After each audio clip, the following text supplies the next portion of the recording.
Today we are going to discuss Aristotle concept of epic. As earlier we have discussed the tragedy there, but today we are going to discuss epic. So first of all, imitation of series subject essentially narrative in form implying a single meter and with a plot constructed generally one dramatic line. Yes dear students, जैसे कि पहले हमने इसके ऊपर काम किया है, देखा है। जब हमने बात की ट्रेजेडी की, उस वक्त भी हमने पोएटिक्स को डिस्कस किया और आज हम दोबारा बात करने जा रहे हैं एपिक की। तो अरिस्टोटल के नज़दीक वो कहते हैं कि बेसिकली जो एपिक है that is a imitation of series subject. Basically epic is a long narrative poem and the Aristotle is saying that essentially narrative in form implying a single meter at least and with the plot constructed generally on dramatic line। और वो कहता है कि उसके अंदर single metre भी होना चाहिए और एटलीस्ट जो प्लॉट है वो कम से कम ड्रामेटिक लाइन के ऊपर जो है कंस्ट्रक्ट करता हो प्लॉट ज़रूर होना चाहिए। इसके साथ साथ वो जो कहते हैं कि from the very beginning Aristotle insisted on the close affinity between the epic tragedy and the dramatic poetry. True, he never lost his sight of the fundamental differences of the method. He regarded epic as the semi-dramatic poem. Yes, basically जो Aristotle हैं वो बड़ा close different देखते हैं between epic tragedy and the dramatic poetry, और उन्होंने जो है इसको एक्सप्लेन भी किया है कि फंडामेंटल डिफरेंस है। Basically there is a method and he regraded epic as the semi dramatic poem कि आप उसको epic को dramatic तो कह सकते हैं, लेकिन you can say the semi dramatic poem after the dramatic poem. Whoever knows what is God or bad tragedy knows as also about epic poetry. Important points to discuss in the epic. Basically epic is imitation of series subject with the character of higher type. Aristotle के नज़दीक वो कहते हैं कि imitation तो है ही है epic, लेकिन इसके अंदर जो करेक्टर हैं वो हायर टाइप के होते हैं। Elements of epic are plot. Basically जो एलिमेंट्स हैं वो कौन कौन से हैं? प्लॉट है, करेक्टर है, थॉट है, डिक्शन है and with melody and the spectacle.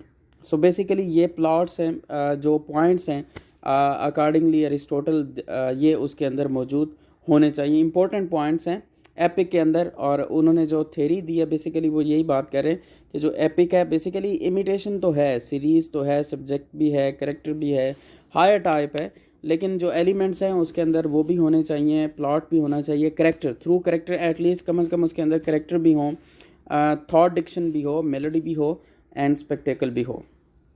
और इसी के साथ वो कहते हैं कि जो काइंड्स हैं एपिक की वो बेसिकली जो है सिंपल होनी चाहिए, कम्प्लेक्स भी होनी चाहिए, और इसी के साथ साथ एथिकल पैथेटिक भी होनी चाहिए। So epic has greater length and time limit of epic is not fix. Yes, that is the point कि जो एपिक है उसकी जो basically epic is a long narrative ना। So the thing is that epic has greater length and time limit of epic is not fix, और जो time limit है epic की वो भी फिक्स नहीं होती।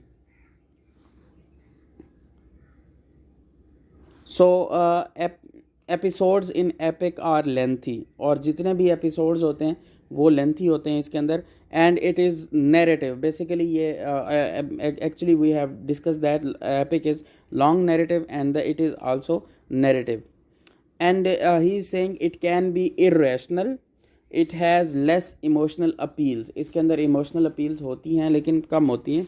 Epic lack melody and spectacles. Epic जो है उसके अंदर मुख्तलिफ़ किस्म की चीज़ों की कमी होती है, melody and spectacles.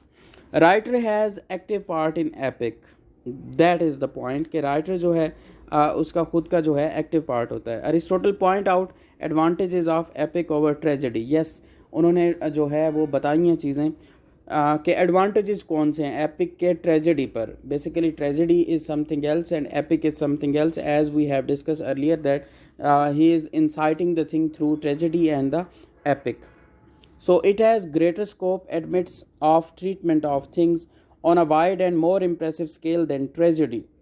So the next one is it also renders possible introduction of episode which give variety to the story. Basically the thing is that कि इसके अंदर मुख्तलिफ़ किस्म के पॉसिबल इंट्रोडक्शन हो सकते हैं, एपिसोड्स भी हो सकते हैं जो कि क्या करते हैं, मुख्तलिफ़ किस्म की वैरायटी प्रोवाइड करते हैं कि किस तरह इनको डील करना है। So at the last we can say that poetry discusses the epic in comparison with tragedy and sums up against it as a less effective art. Basically that is the thing कि poetry जो है basically discuss करती है epic को in comparison with tragedy, tragedy को भी discuss करती है and sum up against it as a less effective art. Basically that is the art but it is less effective art. Epic lacks melody and spectacle, which are the most important, you can say it, variety of the tragedy bring more effective emotional results and the player arising catharsis of pity and fear. So tragedy is more effective than epic. So वो ये कहते हैं, जैसा कि हमने उधर tragedy में पढ़ा था कि जो कथारसिस है वो बहुत इंपॉर्टेंट है, वो अब भी वो यही बात कर रहे हैं कि जो आपका जो है ट्रेजेडी है, tragedy is more effective than epic, कि एपिक के अंदर इमोशनल चीज़ें जो हैं वो कम होती हैं, उसके अंदर और भी चीज़ों को जो जैसे कि उन्होंने बताया, लेकिन आखिर पे वो यही कहते हैं कि अकॉर्डिंगली अरिस्टोटल वो भी यही कहना चाह रहे हैं कि जो ट्रेजेडी है उसको अगर हम एपिक के साथ कंपैरिजन करें तो epic is something else and tragedy is more effective than epic. Thank you, that's it.